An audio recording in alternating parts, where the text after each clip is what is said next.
The drop ship cut through the roiling clouds of Nebulon 6 like a silver spear, its engines humming a low growl that vibrated through the hull. Commander Riker Davis stood at the viewport, broad shoulders squared, hands clasped loosely behind his back. His reflection in the reinforced glass was a map of scars and lines carved by years of battles he no longer cared to count. He was not here to fight not this time. A Federation had sent him as a scout, an envoy, a pair of eyes to judge whether the Lumina tribe could be trusted, and whether this lush, wild world was worth further entanglement. He told himself he welcomed the change, though a restless part of him itched for danger the way old wounds itch before a storm. The thick mist the jungle revealed itself in flashes of emerald and gold. Massive trees, their trunks braided with vines that pulsed faintly like living arteries, reached toward the heavens. Between them stretched a canopy, so dense it looked like a continent of green suspended in midair. Even from above, he could feel the weight of the world pressing against the whole humid, untamed, utterly alive. His lips curved in a wry half-smile. After so many metal stations and sterile corridors, this was a place that breathed. The pilot's voice crackled over the comm. "Touchdown in 2, Commander." Riker adjusted the straps of his tactical vest, the fabric clinging to his bare arms slick with anticipation of the jungle's heat. Tribal ink wound around his biceps, marks of battles past that often drew stares.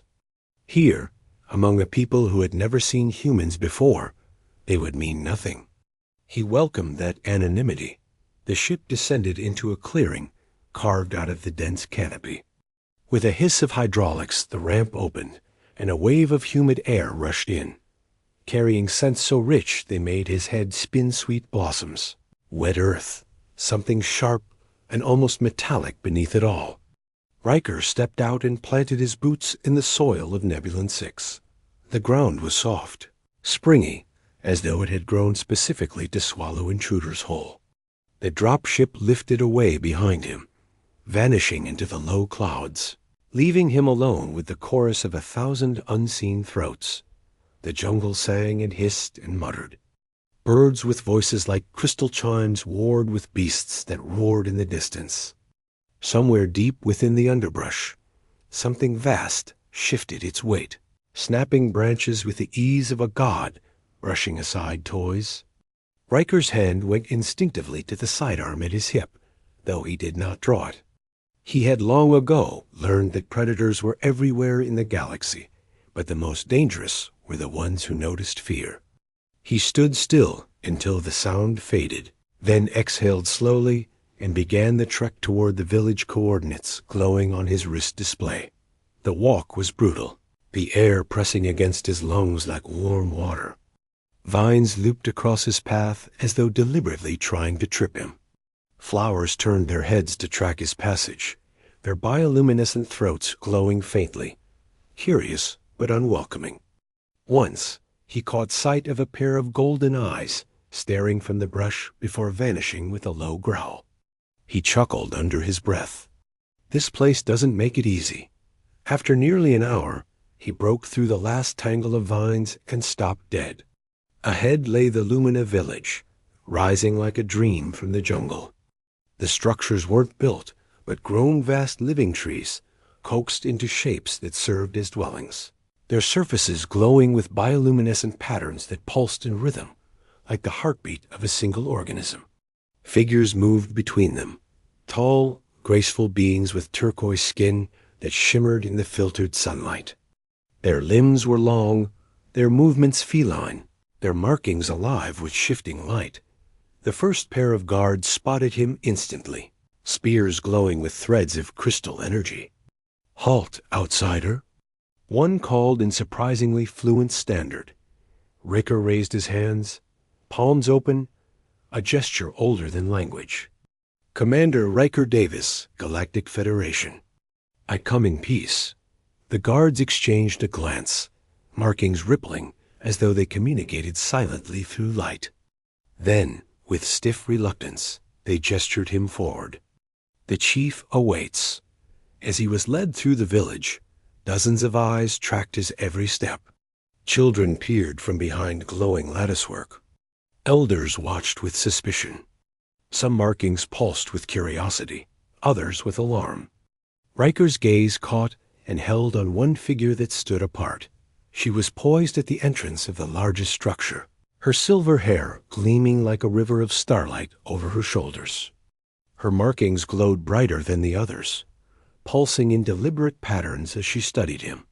Her eyes were the color of deep oceans, steady, unblinking, filled with suspicion sharp enough to cut. Riker met her gaze without flinching. He didn't need to be told this was the chieftain's daughter. She didn't smile, didn't bow, didn't even acknowledge him beyond that piercing look. But when the wind shifted and carried the distant echo of that same terrible roar from the jungle, her eyes flickered not at the sound itself, but at the way this human didn't startle. And just like that, Riker Davis knew this mission would not be reconnaissance alone. This world was alive, dangerous, and watching him. Somewhere in the shadows, the unseen predator stirred again, and he smiled faintly. He had never been one to turn away from danger. The bioluminescent glow of the village shimmered in patterns that seemed to shift with the emotions of its people. Riker walked in silence between the guards, conscious of the dozens of eyes fixed on him from the walkways above and the vine-woven bridges that connected the living structures. Their world seemed to breathe around him, the soft pulse of glowing walls, the gentle hum in the air like the resonant note of some vast instrument hidden beneath the soil. It was both beautiful and unsettling, a reminder that Nebulan 6 was alive in ways the Federation had not yet begun to understand. At the village center, a broad figure awaited him. The chief of the Lumina stood tall, shoulders painted with elaborate streaks of glowing pigment that pulsed in stately rhythm. His expression, unlike those of his wary people, carried warmth. He stepped forward and extended both arms in greeting, his turquoise skin shimmering as he spoke. "Commander Riker Davis," he said, his voice deep and resonant. "I am Chief Foes of the Lumina, the star's whisper of humans, but never before have we hosted one in our homes. Today is a day our ancestors will remember." Riker inclined his head, bowing slightly with the weight of respect. "The honor is mine, Chief Foes.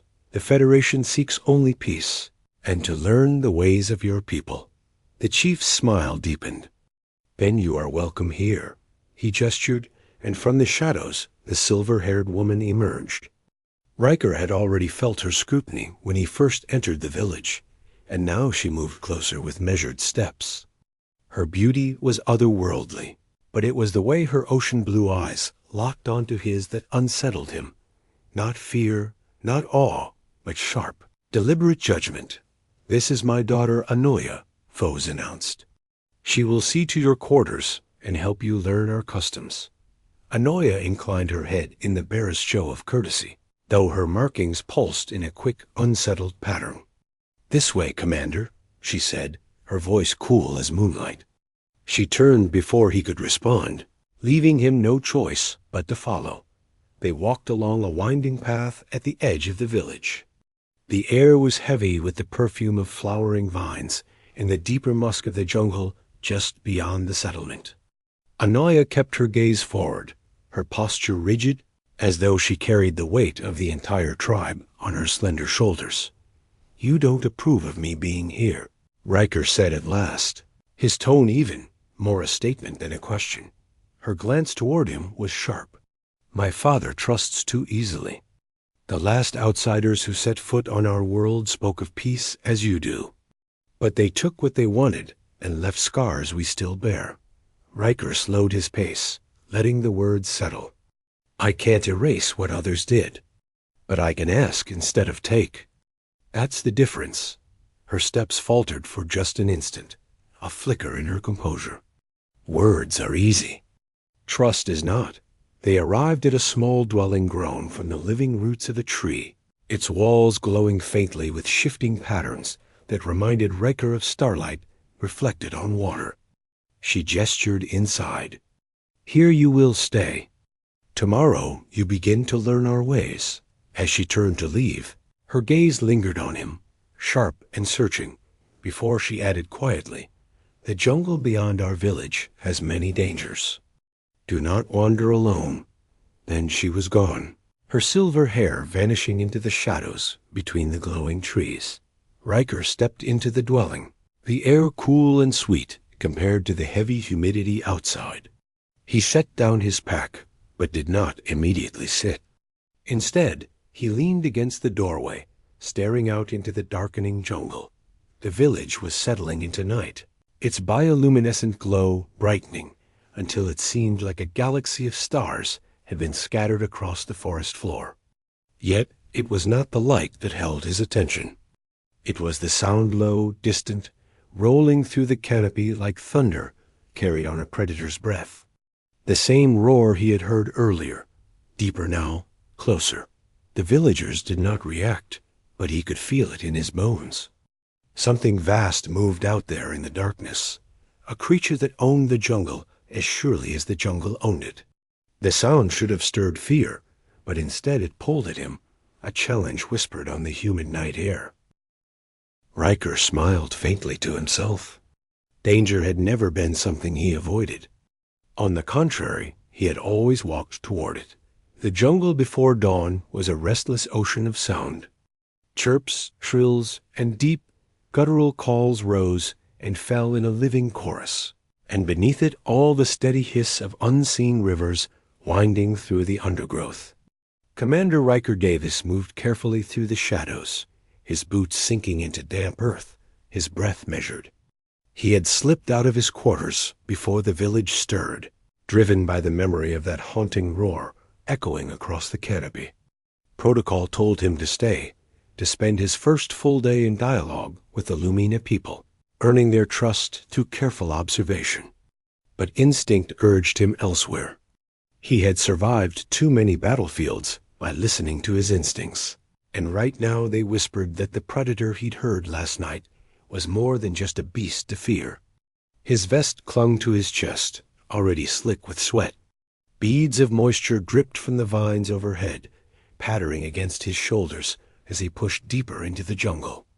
Dawn light filtered through breaks in the canopy, slicing shafts of gold into the mist. Riker's eyes adjusted quickly, scanning for movement. Every rustle tugged at his nerves, but he didn't raise his weapon. He wanted to see, not to kill. The stream appeared suddenly through the trees, glinting like liquid crystal as it wound through a small clearing. Riker crouched at the edge of the foliage, letting his eyes adjust to the open space. Then he saw it, and for a long moment he forgot to breathe. The creature was magnificent. It stood at the water's edge, lapping silently at the current. Its frame was like that of an earth tiger, but larger, easily twice the size, and built on 6 powerful legs that rippled with muscle. Its fur shimmered in the dawn light, pale blue that flowed like starlight across its body, as though each strand carried its own glow. A split tail moved independently, curling through the mist with serpentine grace. And then it raised its head. Eyes met his violet, ancient, steady as the night sky. Riker felt a pressure in his chest, not fear exactly, but an overwhelming awareness of presence, as though the jungle itself had focused all its attention on him. He made his choice. Riker stepped from the trees, slow and deliberate, palms held open at his sides. The beast's head snapped toward him, ears flattening, a low growl vibrating through the clearing and rattling his ribs. Its muscles bunched, ready to leap. "You're quite the beauty, aren't you?" Riker said, his voice low, calm, steady. He stopped a few paces from the water's edge, dropping to one knee in the wet soil. His heartbeat thundered, but his movements remained measured. He kept his eyes on the creature, without challenging its gaze. The phantom he knew now, this must be the legendary predator from the Lumina stories, snarled again, then took a single step closer. The ground trembled under its weight. Its breath steamed in the cool air, carrying the metallic tang of blood and earth. Riker's hand hovered just above the ground, fingers open, not reaching, not threatening. "I'm not here to hurt you," he murmured. "Just a traveler. Passing through." Another step. The beast's violet eyes narrowed, reading him, testing him. Its growl softened into a rumble that shook the clearing like distant thunder. Riker lowered his hand, slowly, palm facing up. He did not move further. The phantom sniffed the air, its twin tails lashing once, twice. Then it moved the final distance and pressed its massive head toward his hand. Warm breath washed over his skin. Riker's fingers trembled, but he steadied them, brushing against fur that was impossibly soft, alive with faint pulses of light. A sound rose from the beast's throat, deep, resonant, not a growl, not a threat. A purr. Riker laughed under his breath, pure astonishment breaking his calm. "Well, I'll be damned." He stroked along the creature's jaw, feeling the vibration of its satisfaction echo through his arm. Behind him, a sharp gasp split the clearing. He turned his head slowly, hand never leaving the phantom's fur. Anoya stood at the edge of the trees, her silver hair bright in the dawn, her markings pulsing with shock. Her eyes were wide, her lips parted as though words had deserted her. When she finally spoke, her voice was barely a whisper. "You? You tamed our apex predator?" The phantom pressed closer to Riker, as though affirming its choice. He smiled faintly, keeping his tone light despite the pounding in his veins. "Didn't tame him. Just said hello." The beast rumbled again, leaning into his touch. The jungle, once deafening, seemed to hold its breath. Anoya's markings flared and dimmed in rapid succession, a storm of disbelief written across her skin. For a heartbeat, she seemed frozen at the tree line, caught between fear and awe, until the phantom's violet gaze shifted toward her. The beast's tail swished once, a slow, deliberate motion, and its body tensed as though weighing whether this newcomer was a threat. Riker kept his palm against the creature's fur, feeling the pulse of warmth and vibration through its hide. His other hand rose, a quiet gesture to Anoya to stay calm. "Easy," he murmured, though whether to the phantom or the woman watching, even he wasn't sure. "No harm here, just curiosity." The phantom rumbled low in its chest, the sound rolling like distant thunder through the clearing. It pressed its massive head harder against Riker's hand, almost possessively, as though declaring him its chosen. Anoya's eyes widened further, her breath catching audibly. Slowly, she stepped into the clearing. Each motion was measured, deliberate, like a dancer crossing a stage where one misstep meant death. Her markings flickered with patterns Riker couldn't yet read. Fear, reverence, perhaps both. "This creature," she said at last, her voice unsteady, but growing stronger with each word, "is the Azure Phantom. For generations, it has haunted our people. It has slain our hunters, destroyed our bravest warriors. We have sung of it as the terror that rules the jungle. And yet here it lies, purring beneath your hand." Riker chuckled softly, never looking away from the beast. "Maybe it's not the terror you thought it was. Maybe it was just misunderstood." He stroked along its jaw, and the phantom let out a sound so deep it shook the soil beneath them. Date Date came to stand just a few paces away. Her body was taut, her stance ready to flee if the beast lunged. Yet her eyes never left Riker. "How? What did you do?" "Nothing," Riker said simply. "I didn't raise a weapon. I didn't show fear. I treated him as what he is, a being with his own place in this world, not a monster to be conquered." He looked at her then, catching her gaze fully, and held it with quiet intensity. Respect goes further than force. The phantom shifted, turning its massive head toward Anoya. Riker felt the tremor of its indecision through the muscles under his hand. He smiled faintly. "Come closer," slowly. Her breath hitched, but she obeyed, drawn forward by something deeper than reason. When she stood at Riker's side, the Phantom's nostrils flared, and it rumbled again. Riker took her hand without asking, his grip firm and grounding, and guided it toward the creature's glowing fur. Anoia trembled as her fingers brushed its hide. For a moment, the Phantom stiffened, but then it exhaled in a long, resonant sigh and relaxed beneath her touch. Her lips parted in astonishment, her markings shifting into a slow, rhythmic glow Riker hadn't seen before. "This is—" She shook her head, wonder breaking through the disbelief in her voice. "This is impossible." Riker laughed quietly. "Funny thing about impossible. It just means no one's done it yet." They stood together in the dawn light, human and Lumina side by side, their hands stroking the fur of the beast that had terrorized her people for centuries. The Phantom's purr vibrated between them, a sound that felt more like acceptance than threat. When Anoia finally tore her gaze from the creature, she looked at Riker differently than before. Suspicion lingered, but something else had taken root: curiosity, respect, perhaps even the faintest spark of trust. "You are not what I expected, Commander Davis," she said softly. Riker's smile was small, genuine. "And what did you expect?"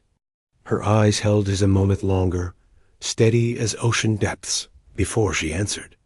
"Arrogance, violence, the same as every outsider before you." She let her gaze drop back to the Phantom, still rumbling contentedly between them. "But you listen." The beast shifted its weight and settled onto its belly, stretching out like some colossal feline at ease. For the first time, Anoia laughed a soft, incredulous sound that carried like music through the clearing. Her markings glowed brighter, steadier, as if mirroring the warmth that flickered between them. Riker leaned back against the Phantom's flank, utterly at ease with the impossible sight. "Guess we're neighbors now," he said lightly. "Might as well get along." Anoia shook her head, but her smile betrayed her. In that moment, beneath the golden dawn and the shimmer of bioluminescent fur, the terror of her people became something else entirely: a guardian, perhaps, or a partner. And between human and Lumina, the first threads of something even more unexpected began to weave. The village square pulsed with unease as Riker and Anoia returned from the jungle, the azure Phantom's musky scent still clinging faintly to their clothes. Children darted behind glowing latticework to peer at them with wide eyes, while elders gathered in knots, their markings flickering in unsettled patterns. The story of what Anoia had seen had already spread like fire through dry grass. Everywhere Riker looked, Lumina eyes tracked him, fear and disbelief tangled together. "They're afraid," he murmured, scanning the way villagers backed away from their path. "Not afraid," Anoia corrected, though her voice carried little conviction. "Astounded. The Azure Phantom has been our people's greatest terror for generations. You walked into its jaws and returned with your skin intact." At the far end of the square, Chief Foes stepped forward, his towering presence bringing the whispers to silence. He looked at his daughter first, reading the glow of her markings, then fixed his gaze on Riker. "Is it true?" he asked, his deep voice carrying through the open space. "You made contact with the Azure One and survived?" Riker met his eyes squarely and inclined his head. "It's true. He's not what your people believe him to be." A murmur rippled through the crowd, broken by a harsh voice that cut like a blade. A tall Lumina warrior stepped forward, his skin crisscrossed with pale scars, his markings blazing with anger. "Lies," he spat, pointing along, clawed finger at Riker. "The Phantom has claimed the lives of our bravest hunters, including my brother. And now this outsider dares to claim he has tamed it like some common pet?" "Korth," Anoia said sharply, her posture straightening. "Commander Davis means no disrespect." "It's not disrespect," Riker interjected calmly, his hands open at his sides. "It's perspective. Your hunters went to kill."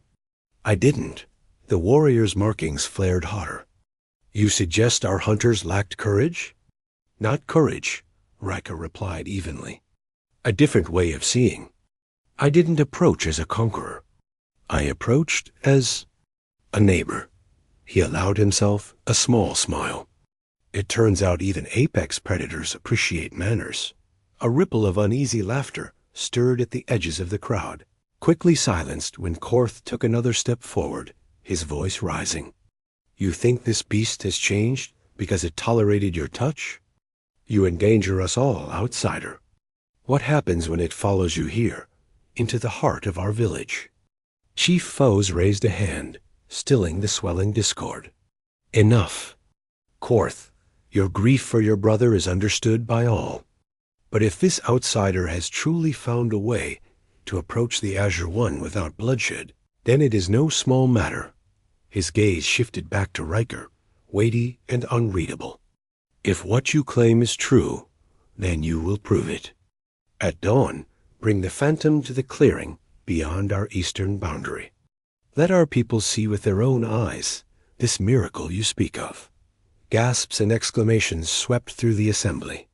Even Anoya's composure faltered, her markings spiking in alarm. Father, it is necessary, Foes said firmly. Our traditions demand proof. If the Azure One has truly accepted this man, then let us witness it. Riker stood tall, meeting the chief's gaze without hesitation. I'll do it, but I won't endanger your people. The Phantom has no interest in your village. I'll bring him close enough for you to see no closer. The chief inclined his head gravely. So be it. The crowd began to disperse, their whispers like waves crashing against the walls of the glowing structures. Korth lingered a moment longer, his eyes hard, his voice low enough for only Riker to hear. Our ways are not yours, outsider. The Azure Phantom is no puzzle to be solved by your Federation curiosity. It is a killer, and those who forget that end up dead. With a final glare, he stalked away. Anoya remained beside Riker, her expression unreadable. When the square finally emptied, she turned to him, her voice softer. You shouldn't have accepted. The Phantom has never tolerated the presence of more than one. To bring it near our people, it could slaughter us all. Riker studied her face, the glow of her markings reflecting in her ocean blue eyes. Maybe, he admitted. Or maybe it's time someone proved it wasn't the monster you've all believed it to be. He allowed himself the faintest grin. Besides, you saw it yourself. It doesn't seem that interested in killing me. Anoya hesitated, then exhaled slowly, her shoulders easing in reluctant acknowledgement. You are a reckless man, Commander Davis. Reckless. And surprising. The way she said it stirred something in his chest. Her eyes lingered on him longer than before, until she looked away with a quick shake of her head. Come, she said, gesturing toward a quiet path that wound along a stream at the village edge. If you insist on courting death at dawn, at least you should understand what it means to us. As they walked side by side, the fading light painted her silver hair in streaks of fire. Her markings glowed more softly now, steady and warm, like embers banked against the night. And though danger pressed ever closer, the Phantom, the tribe's suspicion, and the shadow of an unseen future Riker found himself smiling. For the first time in years, he felt not like a soldier on assignment, but a man standing at the threshold of something larger, something he could not yet name. The night air was heavy with mist when the alarm rippled through the village. Riker woke to the sharp pitch of a horn, its echo carrying across the canopy. By the time he reached the square, Lumina warriors were already gathering, markings flashing urgent patterns of crimson and gold. Chief Fows stood in the center, his calm authority steadying the chaos. While scouts hurried forward to report, strange vessels have landed in the northern valley, one gasped, his turquoise skin slick with sweat. Metal-skinned outsiders. They cut the earth with machines, building their camp with unnatural speed. Armed, many armed.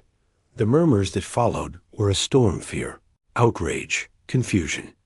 Riker's jaw tightened. He didn't need the scout's words to recognize the pattern. He had seen it too many times before. Nexus Industries, he muttered under his breath. Korth, still smoldering with mistrust, rounded on him. You knew of this? His voice was sharp, accusing. Did you bring them here as part of your deception? No, Riker snapped back, louder than he intended. But I know their type. They move fast, strip planets bare, and leave only scars. They'll talk about trade and benefits, but all they want is what's under your soil. He paused, meeting Anoya's gaze across the gathering. And I think I know exactly what they're after. The crowd hushed as he stepped forward. Your legends call it sacred stone. Glowing veins in the earth, yes? That same light that runs through your markings. It's the same energy I saw in the Phantom's fur. Your lives, your predators, your entire ecosystem are bound to it. He exhaled slowly. They'll call it a resource. They'll name it something shiny. But it's your lifeblood. Anoya's markings pulsed rapidly, unsettled. You speak as though you've seen it yourself. Riker nodded. When I touched the Phantom, I felt it. Something more than animal instinct. A resonance. I think whatever runs through that stone runs through him. And through you. Chief Foes frowned, heavy with the weight of decision. If what you say is true, then these outsiders threaten more than our lands. They threaten our essence. Before Riker could answer, a wave of dizziness swept over him. He staggered, his vision blurring with flashes not his own. Memories poured into him, images of the Phantom's life, generations of guardians prowling the sacred caves, the agony of drills cutting into stone, the desperate need to protect the glowing cubs hidden deep within the earth. He gasped and dropped to one knee, clutching his head. Anoya rushed to his side, gripping his shoulder. What is it? What do you see? When his eyes met hers, her breath caught. Her markings flared in rhythm with the Phantom's memories flowing into him, and in that moment, their thoughts collided. She saw his past battlefields lit by plasma fire, the weight of command, the ache of losses carried like stones in his chest. He saw her ceremonies under glowing trees, her people's ancient fear of the Phantom, her own doubt that outsiders could ever bring anything but pain. And then, just as suddenly, it was over. Riker was left gasping, his skin damp with sweat, Anoya's hand still gripping his arm. Around them, the villagers whispered, unsettled by the glow that had briefly flared between them. Korth broke the silence, his voice laced with dread. The sacred bond. You've awakened it. Chief Foes looked at his daughter, then at Riker. Our oldest songs speak of such things. A human should not share this link. And yet, Riker forced himself to stand, still trembling but resolute. It's real. The Phantom showed me what those outsiders are doing. They're tearing into the veins of your sacred stone. Every strike of their drills hurts him. Hurts you. And if they succeed, it will kill this world. The chief's expression hardened. Then we must prepare for war. Anoya's hand lingered on Riker's arm, her markings glowing with a pattern he had not yet learned to read. Her voice was low, almost a whisper, but every ear strained to catch it. Or perhaps we prepare for something greater than war. If this bond is true, it is not only your fight or mine. It is our fight together. The square fell into silence, the glow of the village pulsing in quiet rhythm, as though the world itself held its breath. And above it all, in the distant jungle, the Phantom roared a sound less like menace now and more like a call to arms. Dawn bled slowly across Nebulan 6, painting the canopy in hues of molten gold and ghostly blue. The village was hushed, its glowing structures dimmed as though the lumina themselves were holding their breath. Riker stood at the eastern boundary with Anoya at his side, her silver hair braided tight, her markings glowing with steady resolve. Warriors gathered behind them, their bodies painted in ceremonial streaks, though their weapons were simple spears, blades, and the strength of tradition. The ground trembled before the machines appeared. Nexus Industries came with the subtlety of a sledgehammer. Armored carriers rumbling through the jungle, massive mining mechs tearing a crude path, and soldiers in black exo-armor flanking their formation. At their center hovered a sleek platform, immaculate even in the thick, humid air. Director Harlow stood upon it, white suit untouched by sweat, his voice carrying easily through an amplifier. "Lumina people," he called, spreading his arms as though he offered a blessing rather than a threat. "We come with gifts, medicine, technology, protection. All we ask in return is access to your mineral resources. Your sacred stone, as you call it, has potential beyond your imagining. It can uplift not just your tribe, but countless billions across the galaxy." Murmurs rose among the villagers. Some markings flickered with uncertainty, others with outright fear. Harlow's eyes slid to Riker, and his smile sharpened. "But I see you have already allowed Federation influence to muddy your judgment. Do not let one man's superstition rob you of a brighter future." Riker stepped forward, unarmed, his stance calm but unyielding. "You're not here to uplift anyone. You're here to strip this world bare and leave it bleeding." His voice carried without need of amplification, resonant with conviction. "That stone isn't just a resource. It's part of this world's lifeblood. Harm it, and you harm everything tied to it." Harlow laughed, though the edge in it betrayed irritation. "And you expect them to take the word of a wanderer who's been here 2 days?" He gestured sharply. "Show them progress. Begin extraction." The mechs lurched forward, drills spinning, chewing into the earth. The ground shook violently, the veins of luminite glowing hotter in protest. At the same instant, the jungle erupted. From the shadows emerged the azure phantom, fur blazing with radiant light. And it was not alone.